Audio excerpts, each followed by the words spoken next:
আজ থেকে প্রায় 12 বছর আগের কথা। আমি তখন নানা জায়গা ঘুরে ঘুরে তন্ত্র সাধনা, প্রেত চর্চা আর লোকবিশ্বাস নিয়ে তথ্য সংগ্রহ করতাম। সেই সময় আমি বীরভূম জেলার এক প্রত্যন্ত গ্রামে কয়েকদিনের জন্যই ছিলাম। সেই সূত্রেই পরিচয় হয়েছিল সেই গ্রামের এক স্কুল মাস্টারের সঙ্গে। হরিহরবাবু একজন ভদ্র শিক্ষিত মানুষ। ভূত প্রেত এসব মোটেই বিশ্বাস করতেন না, কিন্তু প্রথম দিনেই আমার সঙ্গে দেখা করে বললেন, আপনি তন্ত্রমন্ত্র জানেন শুনেছি, তাহলে একটা জিনিসের ব্যাখ্যা দিন দেখি।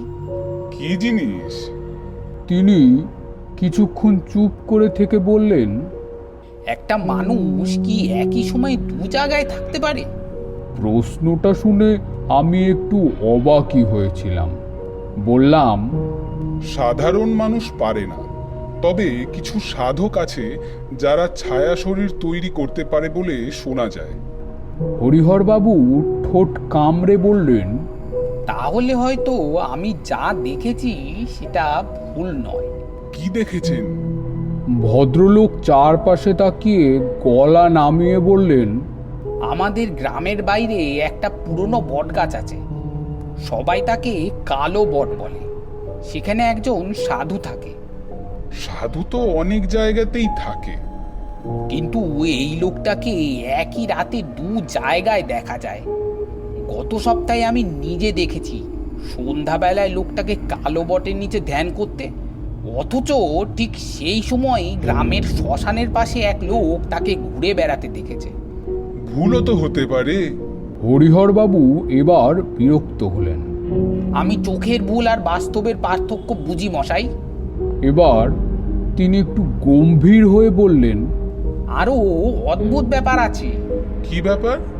যে মানুষ একবার ওই সাধুর সঙ্গে কথা বলে সে বদলে যায়। কিভাবে?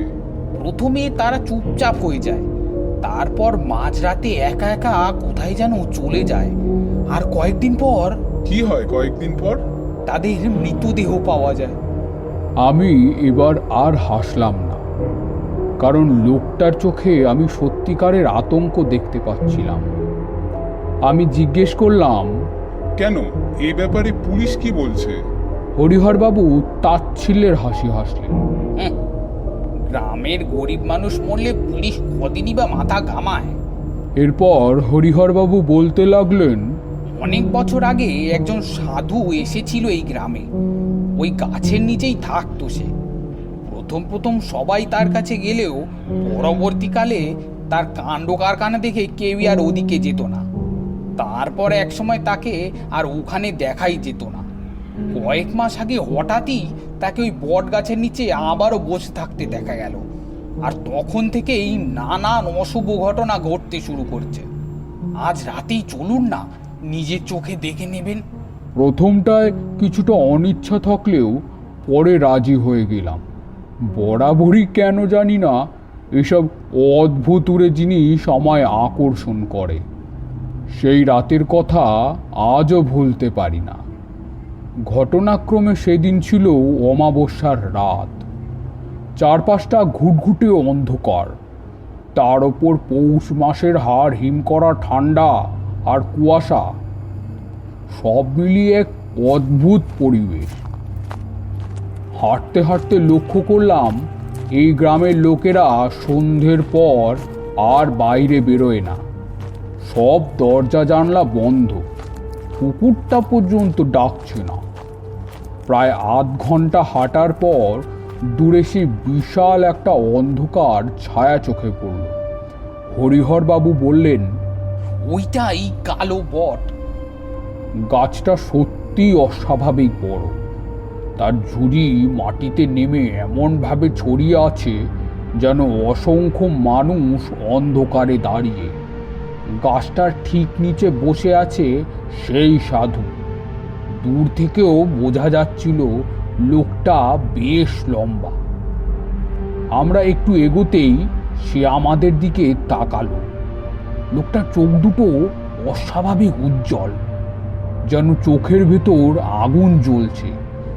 কাছে যেতেই অনুভব হলো পৃথিবীর সমগ্র অশুভ শক্তি এখানে বাসা বেঁধে আছে। সে বলল, অনেক দূর থেকে এসেছো অমরনাথ। আমি কিছুটা অবাক হলাম, কারণ আমি নিজের পরিচয় এখনো তাকে দিইনি। আমি নিজেকে সামলে নিয়ে বললাম, আপনি আমাকে চিনলেন কি করে? লোকটি মৃদু হেসে বলল, যারা মৃতের গন্ধ নিয়ে ঘোরে তাদের আমি চিনতে পারি। কথাটা সত্যি।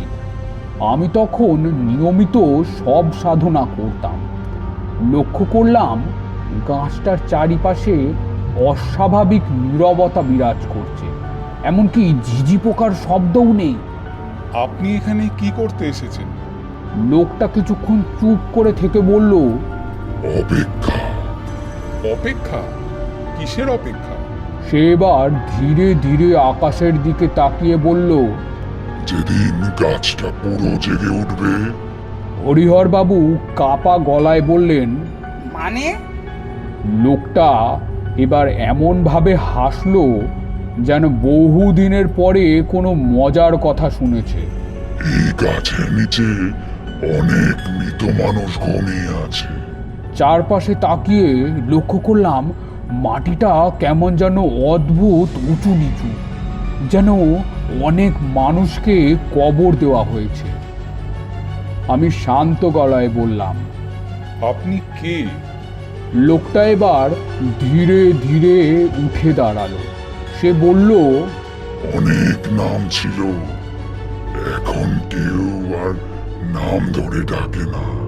ঠিক তখনই দূরে কোথাও এক মহিলার কান্নার শব্দ ভেসে এলো, খুব চাপা কান্না। হরিহরবাবু প্রায় চিৎকার করে উঠলেন। ওই ওই আবার শুরু হলো। প্রতি রাতেই ওই কান্না শোনা যায়, তারপর কেউ না কেউ ঠিকই হারিয়ে যায়। আমার ষষ্ঠ ইন্দ্রিয় বলছিল আমরা তিনজন ছাড়াও আরো অনেকে সেখানে উপস্থিত রয়েছে। ঠিক তখনই সেই কালো কাপড় পরা লোকটা বলে উঠল, আজ ওরা খুব ক্ষুধার্ত। এদিকে হরিহরবাবু ভয়ে আমার হাত শক্ত করে চেপে ধরলেন। ভয়ে তার আঙুল বরফের মতন ঠান্ডা হয়ে গেছে। তিনি প্রায় কাঁদো কাঁদো গলায় বললেন, চলুন মশাই, অনেক সাধু সঙ্গ হয়েছে, যা জ্ঞান লাভ হলো তাই আগে হজম করি।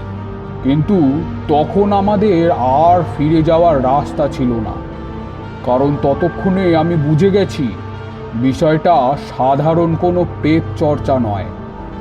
কোন এক শক্তিশালী অশুভ শক্তির গণ্ডির ভেতরে আমরা প্রবেশ করেছি। কালো বটগাছটার চারপাশে কতগুলো অন্ধকার অবয়ব যেন ঘুরপাক খাচ্ছে। আমি জিজ্ঞেস করলাম, আপনি এখানে কতদিন ধরে আছেন? লোকটা আমার দিকে তাকালো। আমি তো অনেক আগেই মরে গেছি। তার চোখ দুটো যেন অন্ধকারের ভিতর আগের থেকেও আরো তীব্রভাবে জ্বলছে।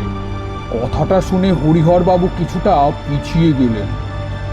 তাহলে এখন যে কথা বলছে সে কে?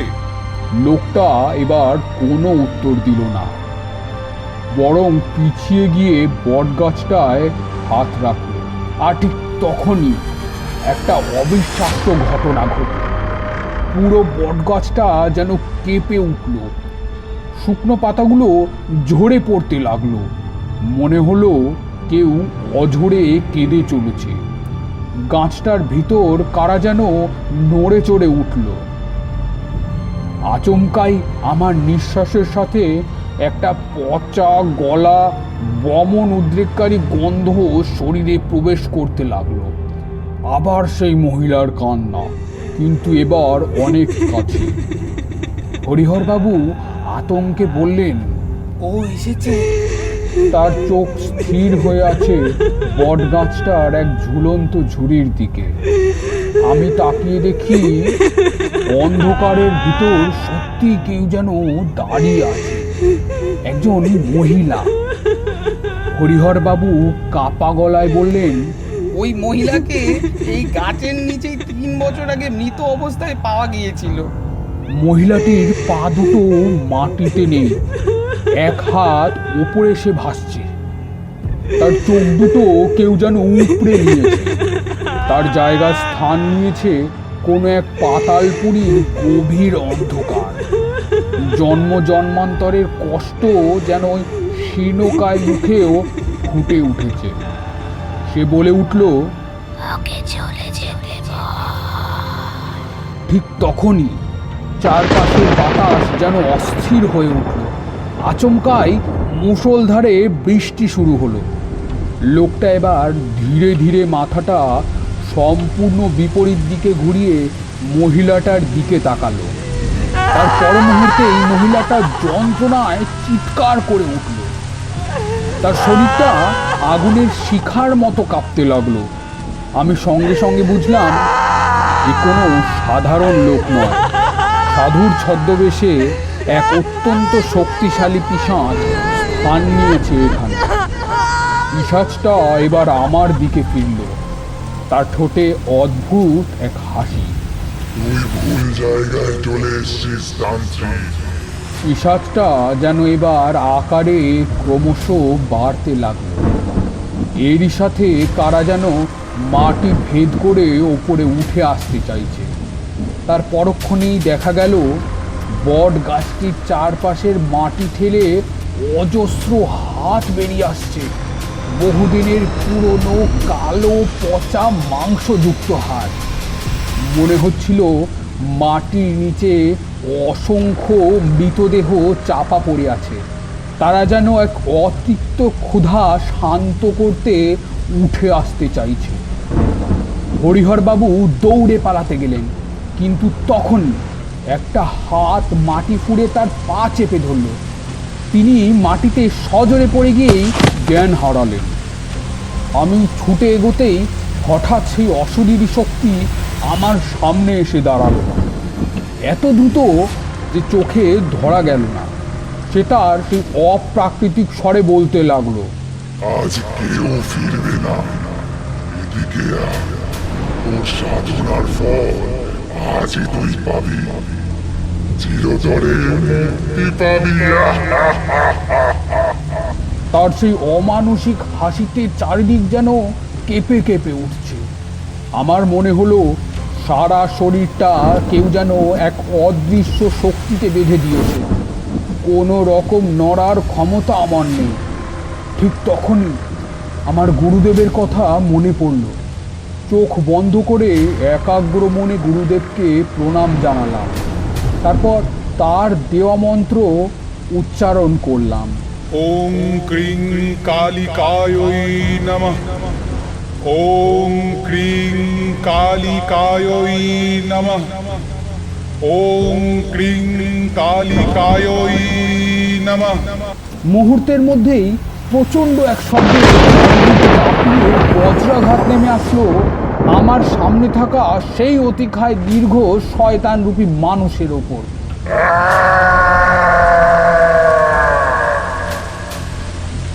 ধীরে ধীরে অবয়বটি মিলিয়ে গেল। সমগ্র পরিবেশ আবারও স্বাভাবিক হয়ে উঠল। ভোরের আলো তখন সবে ফুটছে। আমি ক্লান্ত শরীরে মাটিতে বসে পড়লাম। হরিহরবাবুর জ্ঞান ফিরেছে। তিনি কাঁপা গলায় বললেন, সব সব শেষ? আমি বটগাছটার দিকে তাকিয়ে দেখলাম গাছটা তখন সম্পূর্ণ শুকনো। মনে হচ্ছে বহু বছর আগেই মারা গেছে। আমি মৃদু হেসে বললাম, না, শেষ নয়। হরিহরবাবু ভয়ের সাথে জিজ্ঞেস করলেন, তাহলে? আমি হাসতে হাসতে বললাম, তাহলে আর কি, নতুন করে আবার শুরু। এরকম আরও নতুন নতুন গল্প শুনতে সাবস্ক্রাইব করুন আমাদের চ্যানেল শব্দ সেতু, যেখানে শব্দে গড়া হয় অনুভূতির সেতু।